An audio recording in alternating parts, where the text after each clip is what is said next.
Every shot you make is one less that I have to do. Caitlin Clark is about to outshine the WNBA's ratings, blindfolded. Her long-awaited Dude Perfect collaboration just dropped, and yes, it's going viral fast. The timing couldn't be better for her fans, and more painful for her critics. While Caitlin is currently sidelined with an injury, the WNBA is struggling with declining attendance, dwindling hype, and lost momentum. Meanwhile, this video is a masterclass in contrast. Views are already surging, and it's only reinforcing what many already believe.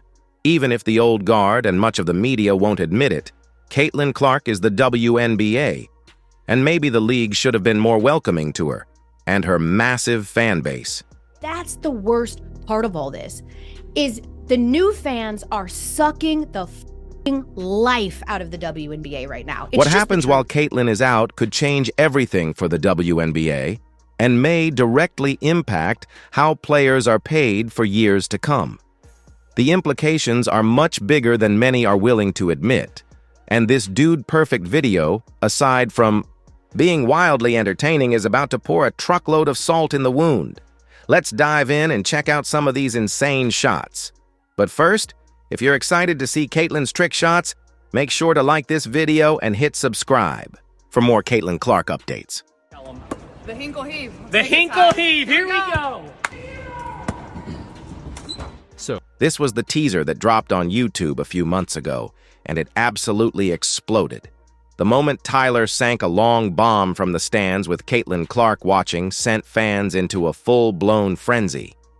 It racked up 13 million views in just a few days, and ever since, everyone's been waiting to see what Caitlin would bring in the full video. Well, now we know. 2. 1. The full video features more than 50 different types of three-pointers, Caitlin's specialty and signature move. But this isn't just a highlight reel. Caitlin doesn't just show off her skills. She introduces herself to a massive new audience. Like everything else Caitlin touches, this collaboration is huge for the WNBA. And here's why. Dude Perfect isn't just a popular YouTube channel, they're sports YouTube royalty. With over 18 billion views and more than 60 million subscribers, they have a bigger following than the NBA's own YouTube channel. They're mainstream, family-friendly, and absolutely dominant among younger sports fans. Exactly the type of casual, long-term audience the WNBA is desperate to attract. One went in. 3, 2, 1. Caitlin has a proven ability to draw in fans. Just look at Fever Games. They've become full-on family events packed with parents and kids.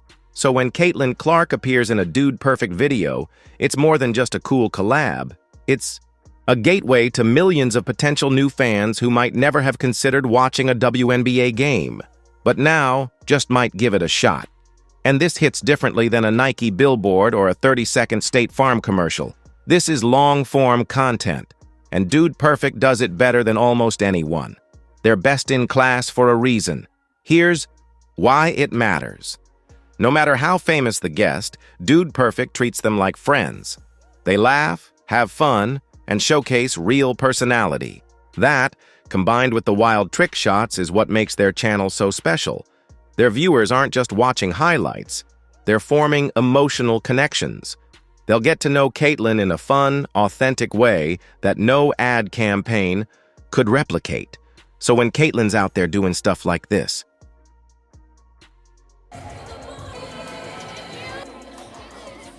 she's growing the game in ways no traditional WNBA promotion ever could. To understand the sheer scale of this, just look at Dude Perfect's past NBA collaborations. Oh, he's done it! He's done it!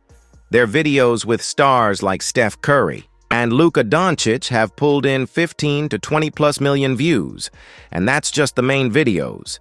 That doesn't even count YouTube shorts, behind-the-scenes clips, or the social media ripple effect. These aren't just YouTube uploads, they're pieces of internet sports culture. Now, some might argue that a WNBA player can't pull the same numbers as an NBA superstar. Here's Clark.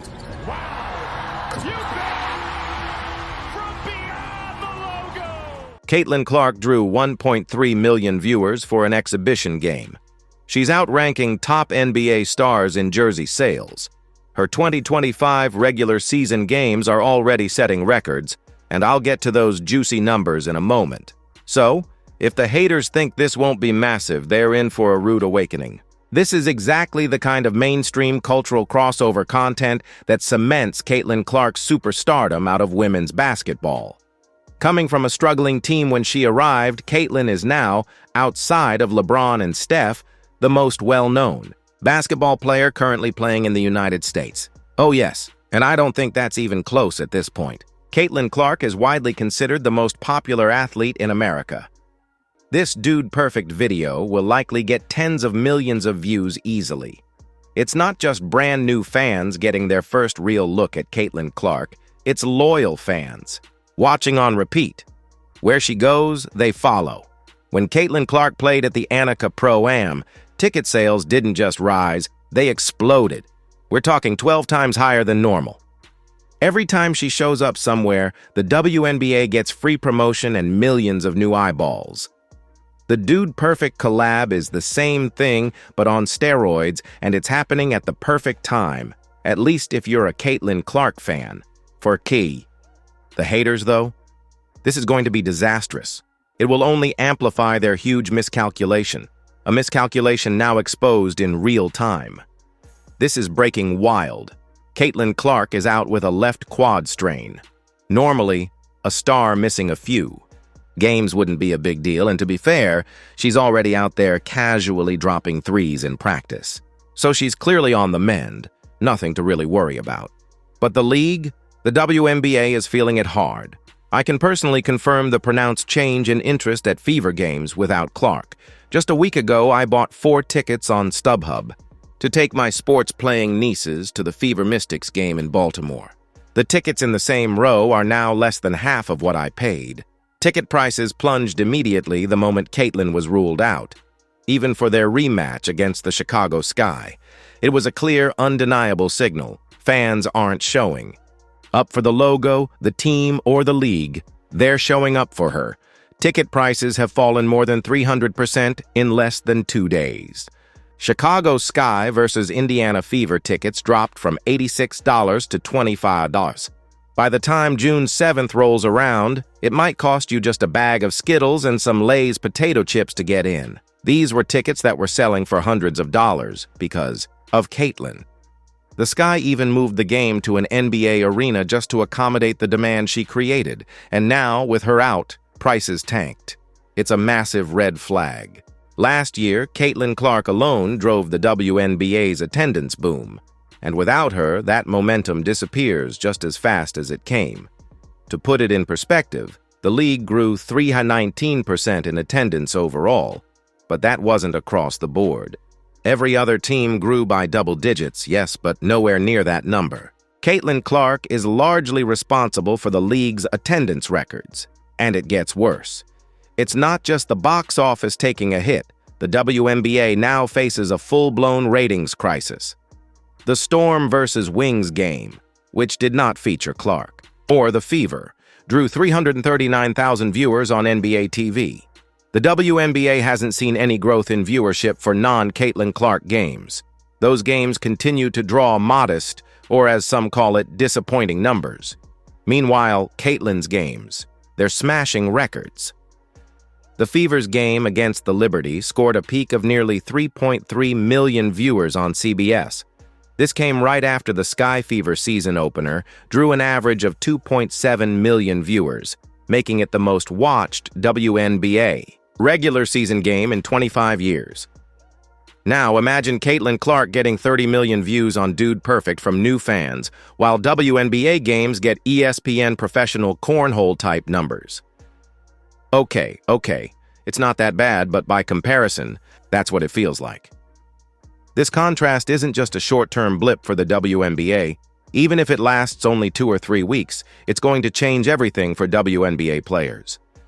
The players can't simply sit down at a collective bargaining table and say, "We demand more money because you're not paying us enough." Because if Caitlin Clark is the only driver of the business, guess what? That's not sustainable. That's not leverage to change the collective bargaining agreement. The players opted out of the last CBA so they could negotiate a better deal, hoping to take full advantage of the Caitlin Clark effect. The ratings surge, packed arenas, sponsorship money pouring in. But when they spoke publicly about it, there was a certain bravado. If y'all don't give us what we want, we'll walk. And yes, there's been a lot of talk about a potential walkout. It's something we're talking about internally, to be prepared for. No one wants it, but we have to stand strong for what we believe is right and what we deserve. That was earlier this year, when Caitlin Clark had skyrocketed every growth metric and players felt they had leverage. They were ready to play hardball, demand better pay and benefits. But Caitlin's injury changed everything. That leverage, or the perception of it, evaporated fast. Owners can now say, "What if she gets injured again?" And the response is, "We're not committing to this risk. Caitlin's not just a needle mover. She is the needle." Now that her estimated value to the WNBA has been revealed, it will be even harder to strong-arm owners into sky-high pay and perks. According to Ryan Brewer, a respected sports valuation expert, Caitlin Clark drove over a quarter of the WNBA's total economic activity in 2024. His latest projection? Clark's total impact on the league could top $1 billion this year alone. One athlete, one season, $1 billion difference. And there's no mincing words here. It's 100% her. So let's bring this back to Dude Perfect. Caitlin's out. Ratings are dipping. Ticket sales are falling off a cliff. Fans are reportedly canceling trips to Indiana because she won't be playing. And all this comes right after an investigation that, whether intended or not, painted Indiana fans in a negative light for over a week, despite no evidence being found. Meanwhile, casual fans are tuning out the games. But tens of millions are about to watch Caitlin Clark on Dude Perfect, racking up views the WNBA can only dream of. It's more proof Caitlin isn't just the league's biggest star. She's the only one moving the needle. Now the owners have all the leverage. If the league's numbers return to pre-Caitlin levels, it'll be disastrous, especially if the Indiana Fever ends up one of the lowest-viewed teams. At that point, owners can simply say, "Look, here are the numbers. We're discounting Caitlin Clark games. There's no coming back from this. 4 to 6 games without Caitlin are all the sample size owners need to push back on any outrageous demands. If you doubt they'll use that leverage, look at what they've already done. These are the same owners who moved Fever games to NBA arenas. Not for any other team, just for Caitlin. The boldest move came from the Chicago Sky. They moved 2 games to the United Center, sending a loud and clear message to the sports world. Angel Reese isn't the draw she claimed to be. This league runs on entertainment, and the networks know it. That's why they ordered 41 of 44 Fever games for national broadcast. But the old guard? They still don't get it. Or worse, they refuse to accept it. Caitlin is packing larger arenas. She's making shots nobody's ever done in the history of the sport. She is Steph Curry. There's a reason the NBA put Steph Curry on Christmas. And that brings us to the inevitable blame game. Don't expect any self-reflection from the league, the players, or the media. They won't be looking in the mirror. They'll be looking at you. There are people who are fans of indie bands, international soccer, and the WNBA with a gatekeeping mentality. They want to tell you who's real or legit, while Caitlin Clark's fans watch viral clips of their favorite player, racking up tens of millions of views instead of tuning into a WNBA game. You know what's coming next? They're going to get blamed. It'll be the same tired narrative. The new fans aren't real basketball fans. They only care about one player. And to some degree, they're right. These are Caitlin Clark fans first. Once I found out Caitlin wasn't playing, it didn't make sense for us to fly to Indianapolis. Of course not, said one fan. We are Caitlin fans before Fever fans. She's the biggest draw. That's who the girls want to see. The girls want to see. Team when she arrived. Outside of LeBron and Steph, she is the most well-known basketball player currently playing in the United States. Oh, yes. And I don't think that's close. Next on the team, Caitlin Clark. So this is being reported like wildfire, and it has just broken that Caitlin Clark is out with a left quad strain. 300% in less than 2 days. Chicago Sky, Indiana Fever, from $86 48 hours ago to $25. And by the time June 7th rolls around, it might cost you a bag of Skittles and some Lay's potato chips to get in there. I can personally confirm the pronounced change in interest in Fever games without Clark. A week ago, I bought 4 tickets on StubHub to take my sports-playing nieces to the Fever Mystics game in Baltimore. The tickets in the same row are now less than half of what I paid.